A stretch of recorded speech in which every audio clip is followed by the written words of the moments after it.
Good morning. First, let me preface this by saying that I am not trying to be a daily vlogger, although right now it seems like it because I've had something scheduled every day since my backpacking trip. Secondly, 2 weeks ago today, I was on day 4 of my backpacking trip on the AT through the White Mountains. And if you've seen my stats video, then you know that I had 2 injuries that left a mark on my body, and I want to talk about those. So the first injury happened on day 3. Day 3 is the video where I was bawling because I had hiked 11 miles that day and the terrain was amazing and hard, super hard, and I was exhausted mentally and physically because I had been pushing big miles and I don't think I was getting enough rest. Or it's not that I wasn't getting enough rest, but my body's not used to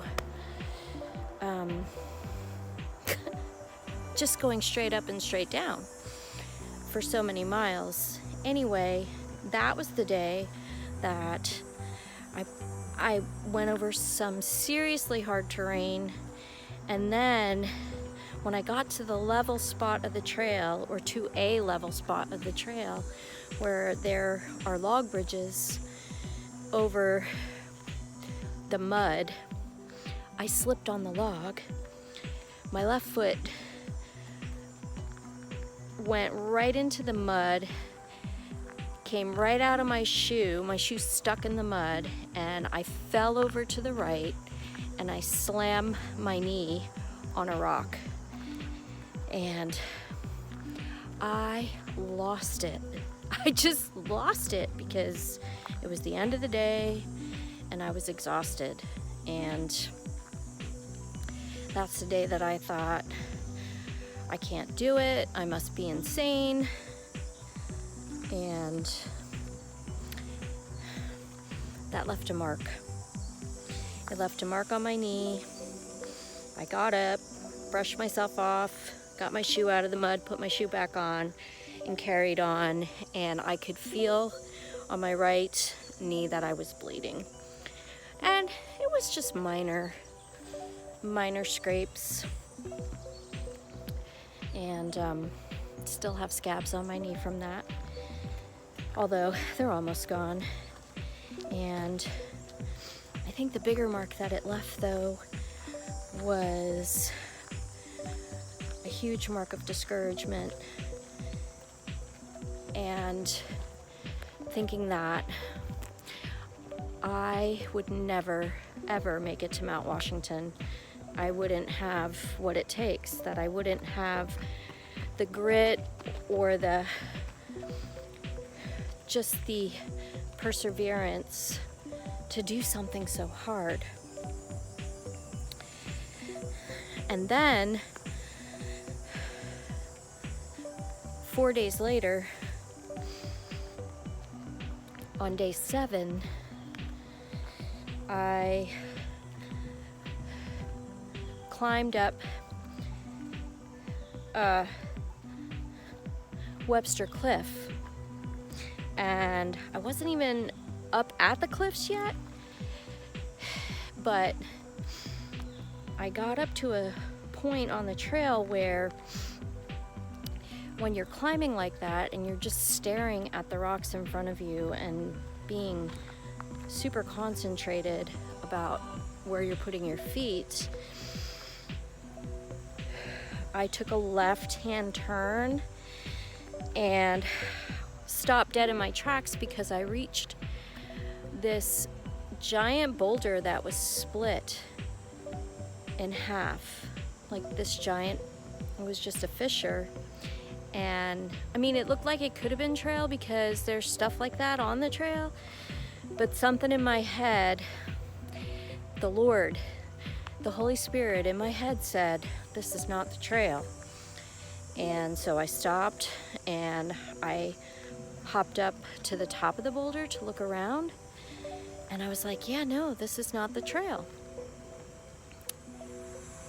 So I turned around to go back to the trail. I had my GPS on, so I know that I was close to the trail, but I was so close to the trail that I just couldn't see it, and it was not blazed at all. I couldn't see any blazes, and I started crying again because I couldn't see where the trail was. And then I thought I was walking back to the trail, and I actually slipped on the pine needles and landed on my butt, except that when I landed on my butt, I also landed on a branch that I immediately grabbed the back of my leg because I thought, oh my gosh, I have just impaled myself on a branch. And when I got up, I wasn't stuck on anything, and yeah, it was super painful, but there was no blood, and I was like, okay, I'm all right, I'm okay. And I was crying because it hurt, and I was crying because I couldn't figure out where I was. But let me tell you, the difference between falling on Monday and falling on Friday was that by Friday, I was so close to Mount Washington that I was just determined to get there, and wasn't willing to quit, wasn't willing to accept failure as an option, wasn't willing to call it a day. And I persevered and kept going. And when I finally reached the top of Webster Cliffs, which was really, really hard. That was a really, really hard section because it was a lot of climbing, and I just couldn't see the blazes. It was so frustrating. And even with GPS, when you're close to the GPS track, you can still get turned around and still not really know where you are. And it was super frustrating, and I cried and yelled a lot going up Webster Cliff. When I finally found the trail again, I was so relieved. And, you know, I got to the Mitzvah hut, and despite all of that, I was like, you know what, I'm gonna keep going. I'm gonna go to the Lakes of the Clouds hut. And I'm so glad that I did, because if I wouldn't have gotten there, I would not have gotten to Mount Washington, because the next day, the day that I summited, it was terrible weather. And if I had stayed at the Mitzvah hut, I would have had to go back another day, because that's how bad the weather became on the day that I summited. After I summited and got off the mountain and got back to the Highland Center, I finally took out my camera to photograph the injuries that I got on my trip. And the first photo is of my knee being banged up, and it, you know, it looks exactly like you would expect it to look. But when I photographed the injury on the back of my knee from the day before, from that Friday fall, where I thought I impaled my leg, I was stunned, because it turned out to be this gigantic bruise. And the way that it happened. I don't even know how it happened, but the pattern of the bruise looks exactly like blazes on the trail. And not just blazes, two blazes. And not just two blazes, blazes set up in the way that are like the turning kind, you know? It's as if God put a mark on me to say, you went left, but you were supposed to go right, because that's what I was supposed to do. And I stood there and I looked at that photo and I was like, oh my gosh, that is the craziest thing I have ever seen in my life. And I sent the photo to like my friends and my family, and the girls that I was hiking with, the people that I hiked with were like, wow, that's crazy.